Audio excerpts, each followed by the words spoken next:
Hello everyone, welcome back to Beyond the Brick. LEGO was recently kind enough to send us the International Space Station ideas set.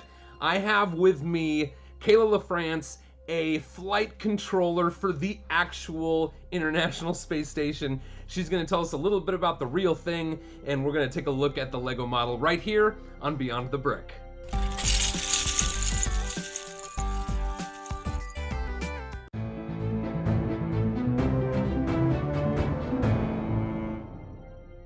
Thanks for joining us. I am Boone Langston. We've got with us here Kayla LaFrance. Kayla, tell us about what you do and why you are the perfect person to be talking to us about the International Space Station.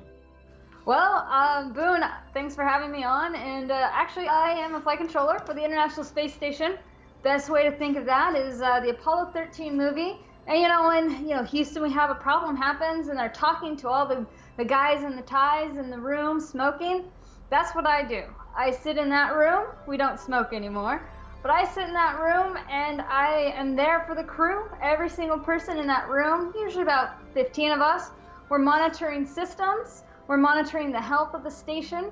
We're manipulating it. We're moving cameras around, the arms, the solar arrays. We're doing all of that so that the astronauts can focus on doing the science and doing the experiments. So we're controlling and flying the vehicle while they're doing all of our science for us. My particular team is called an OSO. We're operational support officers. So essentially, I'm the mechanic of the International Space Station. I'm the super. If anything's broken, making a weird sound, anything needs to be replaced before it breaks, like oil changes on your car, we have to do preventative maintenance as well. That's the type of things that my team and I work on. So next time there is a big Houston, we have a problem, they go looking at the OSO team so that we can fix what's going on. That's amazing. So you actually work with the real International Space Station every day? Yes, every day. And I get to play up in the mock-ups, and it's my playground. I go to work and I get to go into the mock-up every day, and yeah, I know it very intimately. There are things I can't tell you about the International Space Station because of ITAR and Department of Defense.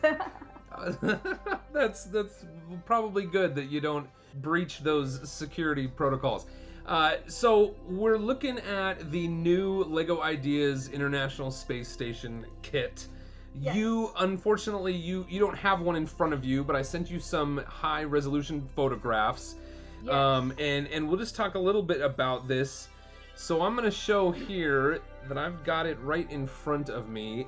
And one of the things that, that I noticed, I'm not an expert in these things, but I have built a lot of LEGO kits. And for a relatively low piece count, this is a pretty big display piece. Like, it's going to take up nearly 2 feet of shelf space. I really enjoyed the build. You are going to be able to answer some questions about, like, how accurate is this thing? Like, is this going to be a desirable, collectible for people who are really into, various space exploration vehicles? Well, I can tell you right now, because I've been asking around, and everyone I know at work that's hardcore into LEGO, and there's a lot of hardcore LEGO fans at NASA, they are all planning on being in line, waiting to get this. I remember when the Saturn V came out, and within a week, desks all over the building had the Saturn V on display.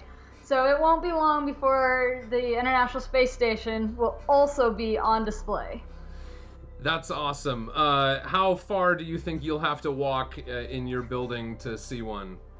I'll just have to turn my head to the left, and Bruce, my office mate, has already been talking and yammering about him getting it. So he has one of the very early models where the first one LEGO did, I think it was LEGO, one of the bricks did, that had the International Space Station back when it was only about half built, and it's been sitting on his file cabinet, so I know he's looking to replace that with the new one.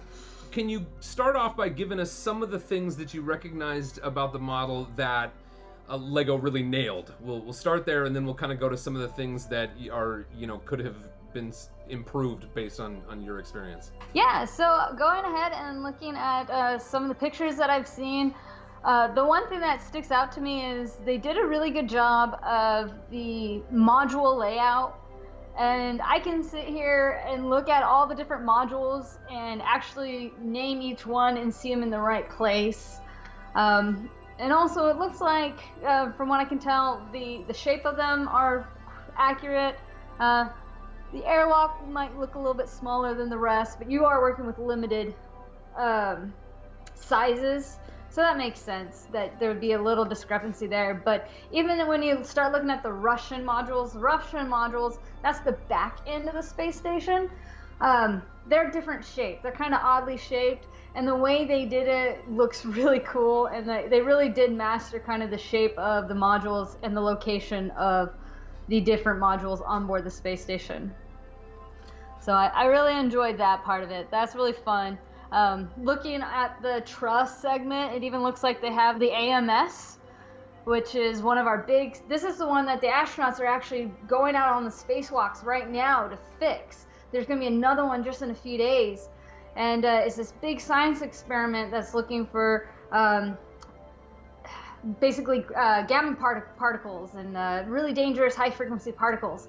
And they have it on the truss. Like, I can totally tell that the one Lego piece, the way it's at an angle and has the flat surface on top, that totally looks like they're trying to nail the AMS out. So it's kind of exciting for a geek like me to see that, oh, they got the folded up radiators, they have the right amount of solar panels in the right location. That's great. Awesome. I love to hear that. I'm sure the product designers at LEGO will love to hear that they really nailed like some of these details.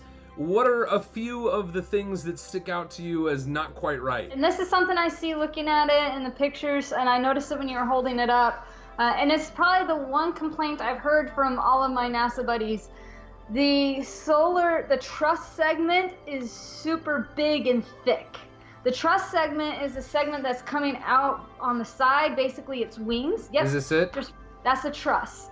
And they're really thick and almost disproportionate to the size of the modules. But you're also having to try and think, how are you going to build this long vertical structure that has enough support to hold the arrays? So, you kind of give or take a little bit. You gotta kind of, okay, they did what they could. That's gracious of you. Yeah, no, maybe if they would have done some like clear pieces or something, so it looked more like a truss segment instead of this solid piece coming across. That's the only thing I could think of changing. Yeah, I think one of the things that they may have done to try to sort of emphasize that is they use these little fence pieces so you can see all the way through these little areas, but I think what I'm hearing you say is that just sort of like the proportions overall of that segment just sort of make it look a little... It looks a little bit better when you had it side on. When you're looking from the top, it's so thick, and from that angle right there, it just looks a little too big. And that was kind of the one thing everyone complained about. And of course, now that I've heard people complaining, I'm looking at it going, oh, I can kind of see it. Now, there have been people on the International Space Station for 20 years, is that correct? 20 years. This is our 20th anniversary. It's super exciting to be involved with all of it. So a timely anniversary release for the Lego set. What kinds of things have changed over 20 years? Obviously, like, it wasn't done 20 years ago, is that correct? That is correct. It took us many years to actually finish the completion of the space station. It took us around 15 years to do the building of it, but we had humans living in it consecutively even while we were building it. So if you go and look at photos of the progression of its build, you'll see that modules changed locations. Even at work, we have some really big models that are all over the place for when tours come in.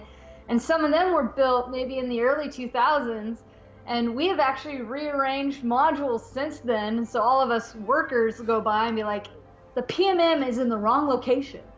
Because it is designed to be able to be modular and move around. Yeah, and similar to Lego pieces, people are going to get this thing, and they're going to be able to rearrange it any way they want. If they want to get creative with it. So there's a challenge to the viewers. If you get the International Space Station, maybe go back and try to rebuild it the way it looked in, I don't know, 2005 or 2010. Oh, that would be really cool, actually. We To could. do so in Mission Control, we have a wall, and it shows every mission and what the space station looked like at the completion of each building mission. And that would be really cool to take each one of those photos and the model, and then create like, here's the first photo that just had the the Zvezda and the Zarya attached. Now here's the one with the Zvezda, Zarya, and Unity, and then just kind of, oh, that would be really cool. Yeah. Okay, so earlier you mentioned the space shuttle. Now, Yes. the space shuttle, correct me if I'm wrong, again, you're the expert. The space shuttle from NASA is no longer in service, is that correct? That is correct. It stopped flying in 2011. So how STS-135. how are new astronauts getting to the International Space Station these days? Well, right now they're going on a vehicle called the Soyuz. It kind of looks like the piece that you had showed me earlier in the back. That's attached to the Russian segment. That looks like their version of a Soyuz, also a Progress. Russia doesn't change their designs, and so yeah, that's their version of the Soyuz or the Progress. The Progress is the cargo vehicle. The Soyuz has life support, so it's the crewed vehicle. Other than that, there's not a lot of difference between the two. So that's how we're flying right now, but we do have multiple vehicles, SpaceX and the Boeing Starliner, which both had very successful missions in the last couple of weeks. Both of them will start carrying humans, hopefully by the end of this year, from American soil to the International Space Station. Before the end of 2020. That's the goal right now. I mean, with the test that was successful this weekend with SpaceX, and with the pretty successful flight just before Christmas of the Starliner, it didn't reach the International Space Station, but everything else was a perfect test. Both of those vehicles should be flying humans pretty darn soon. So we at NASA are very excited for this. And one of the pieces that they did give you guys looks like just a capsule. And that capsule kind of has the appearance, I would say that looks a lot like the Dragon. The Crew Dragon or the Cargo Dragon, they have kind of that shape to it. Even Starliner's just going to have that shape to it. So, you can start using that piece right there as the new crewed vehicles.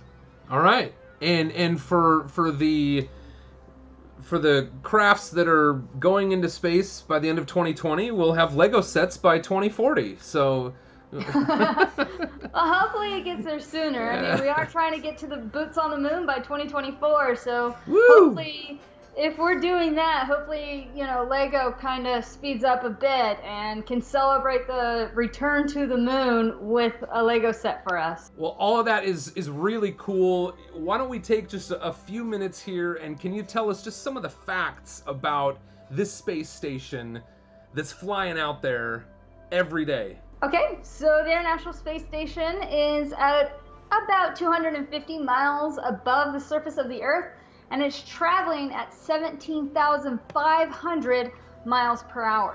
There are usually 6 people living on board, but sometimes that can go down as low as 3, and sometimes that can go as high as 12. The International Space Station has the same pressurized volume of a Boeing 747. So if you've ever been on one of those big transatlantic planes, that's the same volume that 9 astronauts will live in for 2 months together, or 6 astronauts for 6 months. So you really got to know your neighbor. Altogether, the International Space Station weighs almost 1 million pounds, but of course it's in space, so it doesn't feel like that. It just has the mass of 1 million pounds. It took us 16 countries all working together to build the International Space Station. Cost about $150 billion. Oh. But that includes the cost of all the launches, the cost of all the hardware. So it adds up really fast. It is a very expensive space station. I mean, there are so many computers in it that there's over 3.3 million codes of software in running the International Space Station. It took over 115 flights, rocket launches, to get all the pieces up there from all the different countries. I mean, it's just incredible to think about all of the time and energy and kind of resources that have gone into this thing. What do you think are some of the most important things that are being accomplished by the work with the International Space Station? So, you know me, Boone, I've always had my eyes on Mars, and that's always been my dream, is to get humans to Mars. And to do Mars is long-duration spaceflight. And that is, to me, one of the most important things about the International Space Station. The International Space Station is doing a lot of science that is helping people on Earth today, and it's coming back to Earth, for Earth, on the Earth. But there also is, some of the science is testing new systems to see if they can operate long duration without a lot of human intervention. It needs to be reliable. It has to be able to run itself with little repair for 2 years. And that's part of what I like to work with, is all the test demo technology for life systems. Some of it's even the human body. We've had a couple of astronauts do over a year in space just to see what happens to their bodies.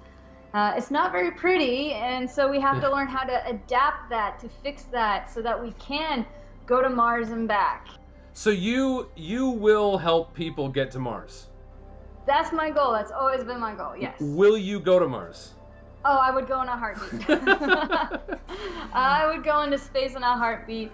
It is interesting, though, because, like I said, we control the International Space Station from the ground. The astronauts don't do a lot of it. They're very focused on science. So now that I sit in that room and I get to see the science that they're doing, some of the science, the International Space Station is a national laboratory. Pharmaceutical companies can pay to rent space on the International Space Station to use time with an astronaut.